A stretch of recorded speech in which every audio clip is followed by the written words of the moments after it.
Tanong natin kung ito pa rin, 1 in 3 children, na ito raw 29% ng mga bata na 5 years old, mga younger pa, pababa pa sa 5 years old, ang nakakaranas po ng pagkabansot, na ito'y 2019 pa na pag-aaral, small in size sa kanilang edad.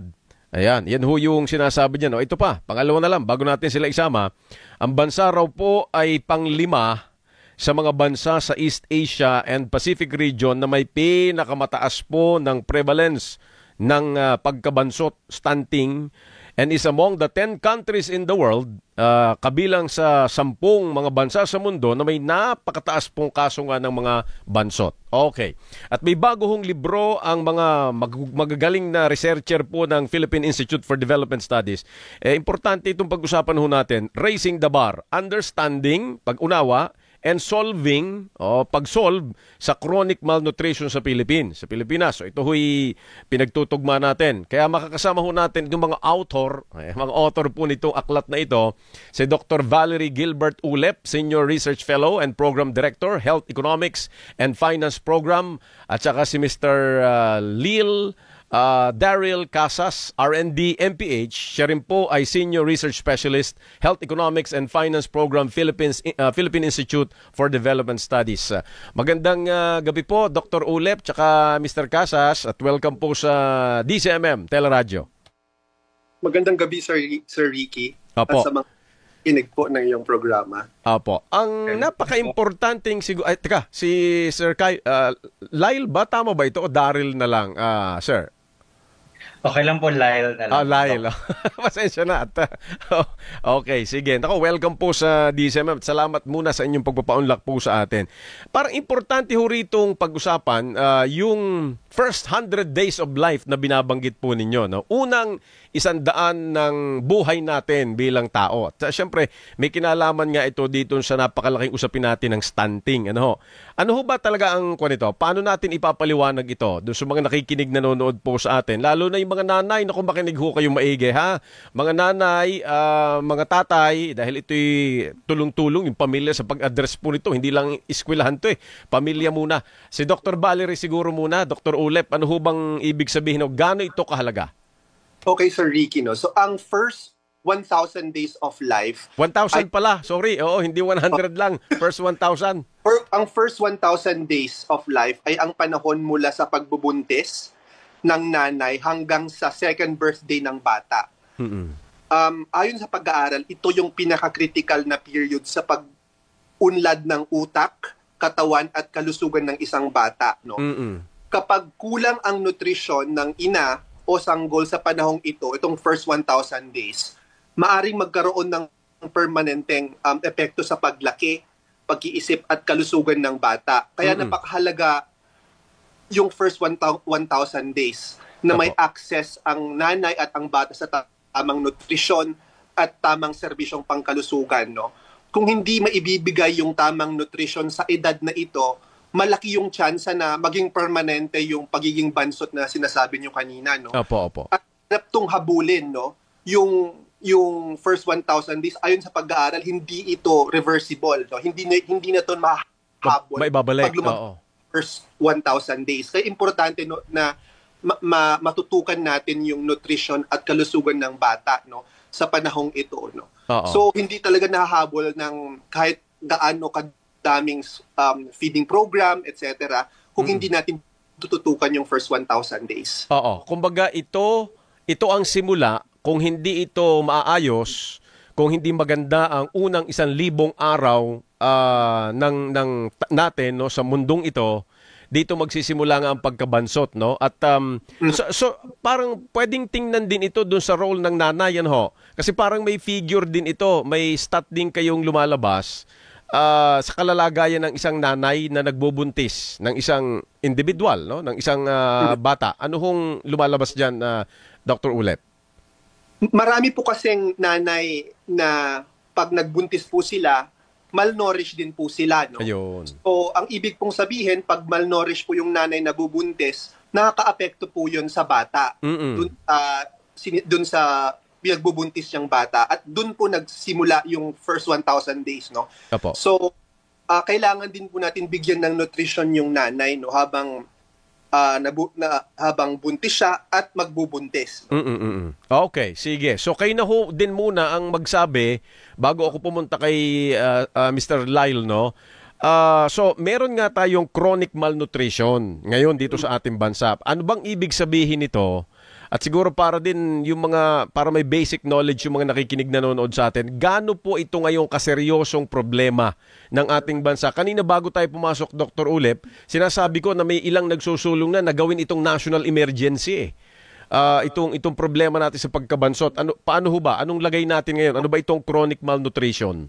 Opo. So ang bata po ay considered na stunted pag ang taas niya ay hindi angkop sa edad, no? So, ibig pong sabihin, medyo bansot po siya kumpara sa edad niya. So, dahil nagkakaroon po ng stunting dahil sa matagal na kakulangan ng nutrisyon, no, madalas na pagkasakit ng bata at kawalan ng sapat na pangangalaga, no. So, ang problema po dito, sinabi ko kanina na hindi lang tangkad yung naapektuhan pag stunted yung bata, pati utak, kalusugan at kakayahang matuto, no, ng bata na apektuhan din. Ibig sabihin, kapag stunted ang bata, mas limitado yung potential nito sa pag-aaral at para sa kanyang kinabukasan. So, may report din po yung EDCOM, no, yung Education Commission.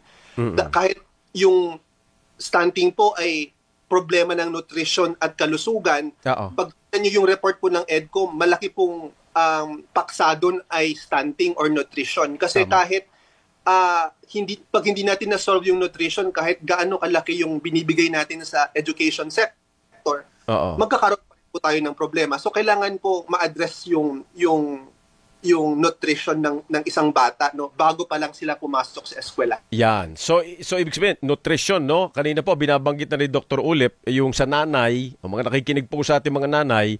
Pero itong part kasi dito ho lumalabas sa datos nila na galing sa mga mahihirap na naman. Siyempre, yan ho tayo. Yung mga mahihirap pong pamilya, kumbaga, wala na tayo kailangan i-memorize doon eh. Talaga ho nang gagaling sa mga mahihirap na pamilya ang mga bansot na bata.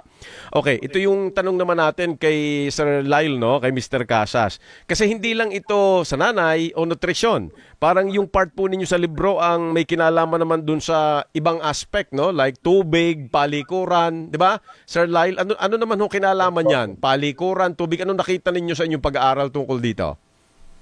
Okay, sige po. Dahil po karamihan po, lalong-lalo na sa mga mahirap na pamilya at sa malalayong lugar, wala po silang malinis na tubig na inumin o kaya yung mga palikuran nila hindi po malinis, no? O kaya hindi yung dapat na palikuran. So kapag ganito po, hindi safe yung mga iniinom nila, kumbaga meron po itong mga bakterya na maaaring makasanhi ng mga sakit. At dahil dito, kapag madalas po na nagkakasakit yung mga bata, nagkakaroon sila ng diarrhea, infection, dulot sa hindi nga malinis na inumin at environment, maapektuhan yung kanilang nutrition dahil hindi maayos yung pagtanggap ng katawan sa mga nutrients. At kapag paulit-ulit po ito na nangyari, makaapekto sa kung paano sila makabawi, no, sa pagkakasakit at sa overall na health po nila. So, yung ganitong sitwasyon po, very rampant siya or nangyayari talaga siya sa malalayong lugar at sa mahihirap na pamilya. Opo. At gaano pa po ba karami kung pagbabasihan po natin ng datos, yung mga pamilyang Pilipino na wala pong access sa malinis na tubig at saka sa maayos na palikuran, Sir Lyle?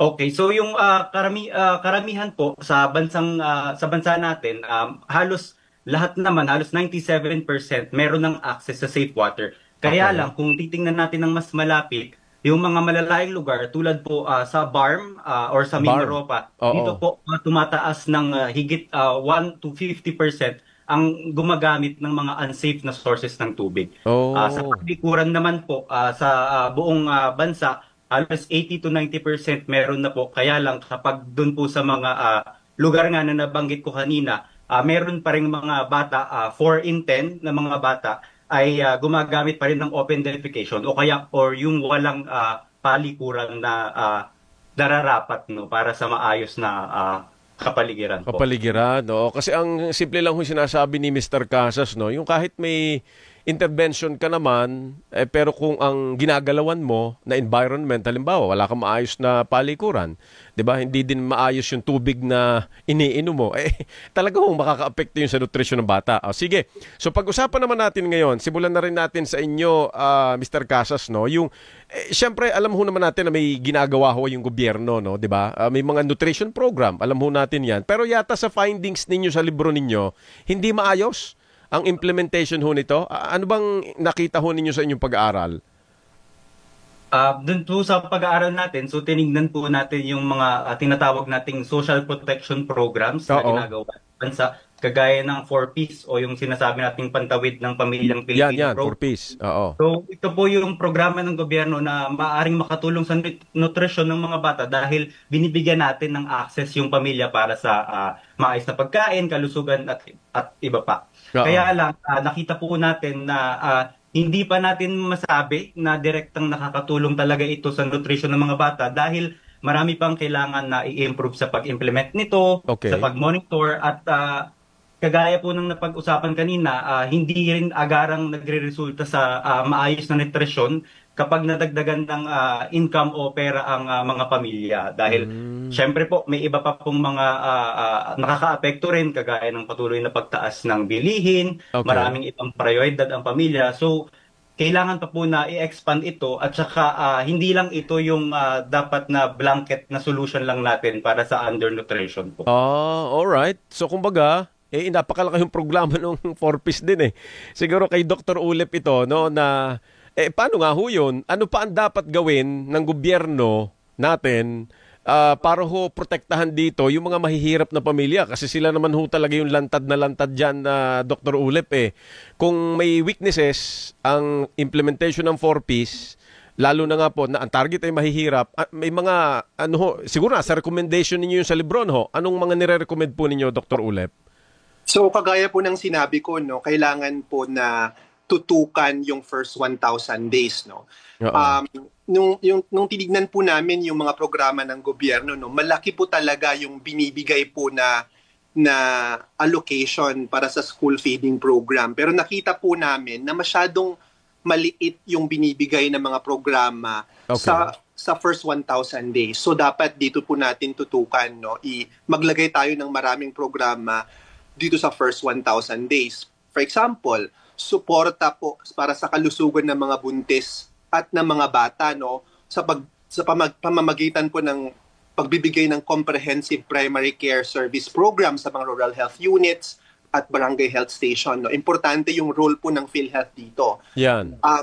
Importante din po na paigtingin natin yung nutrition counseling, no, para sa ating para sa mga magulang, no. Hindi lang po sa nanay but also para sa tatay, no. Kasi nakita din po sa pag-aaral na medyo mababa po yung kaalaman ng mga nanay, no, when it comes to nutrition para sa kanilang mga anak. So kailangan paigtingin po natin yung education program, no. No, pag nakita niyo po sa ibang bansa, dito po talaga sila nag-invest, no. Kaya bumaba po yung stunting rates nila, no. So yung pagtuunan po natin ng pansin, no, yung first 1,000 days, yung lagyan ng maraming programa dito sa age group na po to, no? So Tsaka yung nabanggit din to ng Pangulong Marcos sa kanyang State of the Nation address yung mga early childhood development centers, yung mga ganun, di ba, Dr. Ulep? Importante ito. So PIDS din po yung nagbigay ng maraming pag-aaral, Education Commission, kaya malaki po yung marami na pong hakbang na ginagawa ng ating gobyerno, pero kailangan tuloy-tuloy pa rin po, no. Paigtingin po yung first 1,000 days program, at in fairness po sa gobyerno natin ngayon, medyo tinutukan po nila yung first 1,000 days. Pero ang sunod kong tanong sa inyo dito, Dr. Ulep tsaka Mr. Casas, yung binasa ko kaninang World Bank report, 2021 pa. Ngayon ay 2024. Ito ba mga binanggit kong stat na to, ganito pa rin tayo? Na halimbawa tayo ay pang-5 among countries sa East Asia and Pacific region na may pinakamataas ng stunting. Yun daw regions natin with the highest levels of stunting exceeds 40% of the population. At saka yung 1:3, isa sa bawat 3 bata na mababa ang edad sa 5 taon ay bansot. Ito pa rin ba ang figure ho ngayon? So, nung nakalipas na 5 taon, bahagyang bumaba po no, yung stunting rate. So, ngayon parang 25%, dati po 29% po. No? So, bahagyang bumaba po siya, no, yung stunting rates natin. Pero sa paniniwala po namin, yung pagbaba po ay medyo mas mabagal compared po sa mga mas maraming bansa, no? Compared for example sa Vietnam. Bagal, oo. So yung bagal po yung kailangan natin i-address. Bumaba naman po siya ng konti, no? Pero medyo malaki pa rin pong problema yun. Yung kasi 25%. Siguro kung iisipin ng mga nakikinig na nanonood sa atin, paano nga bang bibilis? Sa halip na pondohan yan, ninanakaw kita na natin dito sa mga nakaraang expose Anyway, parang I hate to ask this, Dr. Ulep tsaka Mr. Casas, no? Pero yung mga nakikinig na I know kayo ay nag-research on the level of policies, no? Pero yung mga nakikinig na nanonood po sa ating mga nanay, mga tatay, at yung mga estudyante, baka po meron lang kayo, kumbaga ano ba magagawa natin yung karaniwan munang pamilyang Pilipino, na hindi sa level ng policy, lalo na po yung binabanggit ninyong very critical of first 1,000 days. Parang kung ako nakikinig na nanonood, na karaniwang nanay, what should I do? No, para somehow hindi ko man tuluyang maiwasan ma-prevent yung stunting o pagkabansot ng mga anak. Siguro Dr. Ulep, ikaw muna. So, nakita din po namin sa pag-aaral na to, no, yung pagkabansot na tinatawag ay parang normal lang din sa mga maraming Pilipino at maraming Pilipino, no, sa parang feeling nila normal lang yan na maliit, etc. Pero hindi po nila alam na senyales po yun ng chronic malnutrition, no? So kailangan po natin na mapagmatsyag sa ating mga anak kung sa tingin natin ay hindi akma yung taas niya kaysa sa edad niya. So importanteng lagi nating puntahan yung mga primary healthcare providers po natin sa rural health units, sa BHS, kasi sila yung may capacity din po to assess whether a child is stunting, at sila din po dapat yung makapagbigay ng tamang nutrition and health advice, no, or counseling para sa atin, no, para sa ating mga anak at para sa ating kalusugan. So importante na meron po tayong primary healthcare provider sa rural health units at BHS, no. So yun po, no, importante po yun na medyo tanggalin po natin yung perception na okay lang yan na maliit. Kasi normal bata lang yan. So, senyales po yun ng chronic malnutrition. At yun po, yung pangalawa pong sinabi ko, yung access sa primary healthcare. Dalawin po natin yung mga primary healthcare provider natin po sa RHU at barangay health stations. Very good. Parang huwag nating gawing normal ang pagkabansot. Sige, thank you, Dr. Ulep. Si Mr. Casas, sir, please. Ganun din po. So gusto ko lang din pong ulitin na dapat po ay mapanatili natin na meron tayong access sa mga primary healthcare. So marami na po ngayong programa ang gobyerno, kagaya po ng tinatawag nating Yakap sa PhilHealth, no. So pinapaigting na po nito yung madaling access ng mga tao sa healthcare, kumbaga, at ito po yung magiging checkpoints natin na pwede nating malapitan para malaman kung tama pa ba yung nutrition natin, lalong-lalo na kung tayo po ay isang nanay na magbubuntis po ng bata. At syempre po, sa level po ng nanay, kailangan mapanatili natin na i-promote natin ang exclusive breastfeeding ng mula 0 hanggang 6 months, kasi po napakalaking impact po nito sa paglaki po ng bata. At sa tulong po, hopefully, ng librong ito na madali po na maintindihan ang message na sinasabi, gising po sana tayo na ito pong mga konektado, komprehensibo at tuloy-tuloy po na serbisyo ay dapat alam nating na ibibigay ng pamahalaan sa atin po na mga mamamayan. Very good. Kasi maganda yung in-emphasize mo, Mr. Casas, na nanay din muna. Kasi paano mo i-expect na hindi bansot yung anak mo kung ikaw mismong nanay, hindi ayos yung lagay ng katawan. Kung bansot ka din. Kaya medyo kailangan yung access. And then of course, kailangan din talaga dito ng tulong ng gobyerno, kasi nga yung access din sa healthcare, lalo po ng mga mahihirap natin mga kababayan, nakadepende rin naman yan sa ating pamahalaan. Naku, maraming salamat Dr. Ulep tsaka Sir Lyle Thank you sa inyo. Thank you po, thank you. Salamat po. Opo, thank you. Opo, sige po. Sina Dr. Valerie Gilbert Ulep tsaka Mr. Lyle Darrell Casas ay mga Senior Research Fellow ng PIDS, Philippine Institute for Development Studies, at sa Health Economics and Finance Program si Dr. Ulep ay Direktor at Senior Research Specialist naman si Mr. Lyle. Yan ang